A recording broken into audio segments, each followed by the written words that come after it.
Good afternoon, everybody. Man, I really wish I had a teddy bear. Why? Duh, they finally announced a trailer for Ted 2. Ah, that makes sense. We're happy to have you on again for another episode of Texan Entertainment News. We've got a lot of neat stuff for you today, so let's jump right into it. To start off, a trailer for Ted 2, the sequel to the raunchy comedy about a foul-mouthed teddy bear and his adult human friend, was finally released.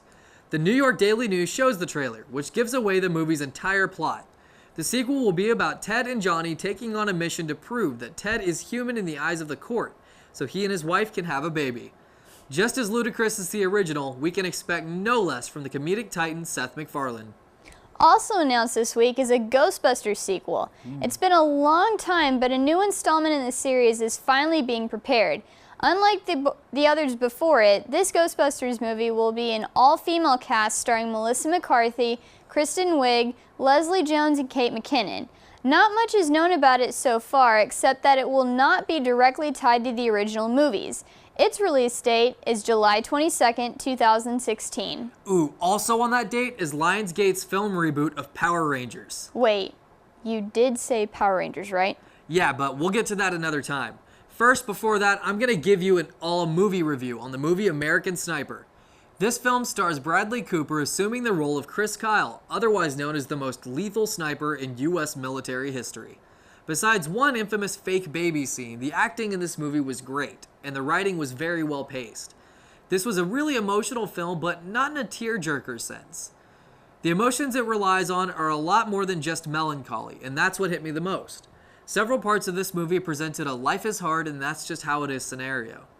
I'll have to give this movie an 8 out of 10 stars this time around, and I highly recommend that you go see it. Well, coming up next is something pretty neat. Our own Jack Cochran sat down with Doug Swanson, author of the best-selling book Blood Aces. Let's take a look at this interview. Good afternoon, everybody. Jack Cochran with Texan Entertainment News today, and here I am with author and reporter Mr. Doug Swanson. How are you doing today? Hi, Jack. Really good to see you. Thank you. He is the author of the book here, Blood Aces, the story of Benny Binion, the Texan gangster who created Vegas poker. So what can you tell us here about your book?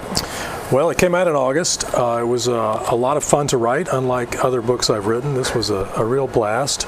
It's my first nonfiction book. And it's done pretty well, I think. And it's about, obviously, Benny Binion, who was a Texas gambling racketeer who went to Las Vegas and started the World Series of Poker. Really interesting read. So you wrote 5 books before this one, all of those fiction. How different was the process? It's very different, and I found it easier and more pleasant. Really? Because when you write fiction, when I wrote fiction, and maybe you're writing about a guy who's wearing a blue coat, and you have to start thinking, well, why is he wearing the blue coat? What does that mean? What does that have to do with the story? And I got all tied up in those details and plotting it out and all that. And a nonfiction book it's much more straightforward. You're limited to the facts, and so you've got to go out and find those facts and then assemble them. And I had a great time doing it. So would you say that writing this book here and all the research that you did was similar to that of reporting? It was very similar. I've been a newspaper reporter for more than 30 years now, and it was like writing a long news story in that way. You have to go out and find the information. But once you sit down and do the writing, because it's book length, that's when I had to start thinking more like a novelist and putting the story together and having a story arc, because you can't just have 300 pages of news stories. You got to have more flow and rhythm and tempo to it than a newspaper story might. So how much more time did you spend researching than writing, or vice versa, writing than researching?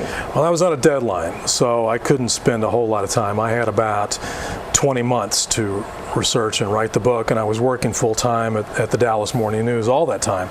So I had to do it on weekends and on vacations and early mornings.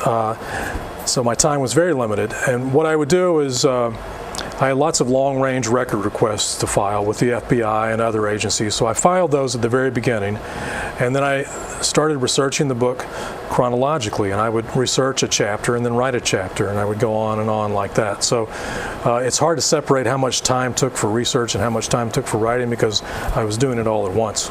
So this was a long process then. You said you were on a deadline, so this wasn't a side project you did while working. This was another job for you. Right.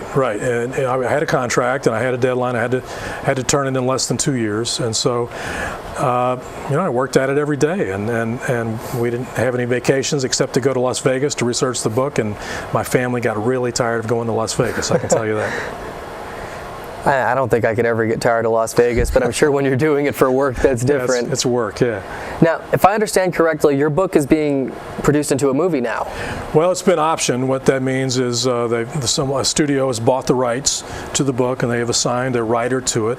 Now, many books are optioned and few are made into movies, so I don't know if that will happen. In this case, I hope so. I think it would be a great movie, and they've not gotten so far as to find a director yet or begin casting it or anything like that. They have the writer working on it, and I imagine he'll turn in a script in a year or so. So it's just a long waiting process, but I'm optimistic. So what were your initial feelings and thoughts when you found out that your book was being optioned for a movie? I was really excited about it, obviously, but I thought all along it would make a good movie. It's got a great character. It's got all sorts of terrific settings. It starts in 1904 and runs through 1985, so it's got a real broad stretch, and it's got these great locales of Texas and Las Vegas. And I wrote it with that in mind. I tried to make it as cinematic, if I can use that word, as possible, just trying to bring the scenes to life and hoping it would appeal to someone who would want to make it into a movie. So if this does get made into a movie, how active will you be in that process with a role? Not very active. I mean, I have in the contract I'll get a producer's credit, which means nothing, except maybe I'll get to go out and watch them make the movie one day or something like that. But I have no control whatsoever. I don't have any say in who the actors might be or how they do it. That's completely out of my hands at this point, unfortunately. I mean, I wish I had a bigger role, but I mean, I don't know anything about making movies, so that's probably wise. Well, besides the possibility of your book being in theaters sometime in the future, what else are you working on right now? I have a new book going, just started it. I'm working on a history of the Texas Rangers, so I will be researching that over the next year or so, and I just started working on that. So is that another one you have a contract with? Yeah. Okay. Yeah. And a little bit longer deadline this time, so that'll help. Maybe I can take some days off. Well, everybody, this was Mr. Doug Swanson, the author of the book Blood Aces. Where can they find a copy of your book? I think most bookstores, if the bookstores are still around, they're closing pretty fast, but you can get it at Barnes & Noble, or some independent bookstores would be great if you can find one of those, or you can go online and go to Amazon.com and buy it there. I do remember looking on Amazon and seeing that they do have digital versions of this book that you can also purchase and download if that's the way you choose to read them. Well, thank you very much for coming in, Mr. Swanson. Thank it was you, great Jack. having you. Great to be here. Take care. Thanks. Well, that's all we've got for you today. Thanks for tuning in, everybody. This show is produced by Alejandra Araguin and Katie Tonkin. All right, I can't hold it in. I have to go buy a teddy bear right now. You're such a child. We'll see you all next week. Should I get one of the giant ones? You should get one of those big ones that I can stuff you in and never let you out of. Well, that's rude.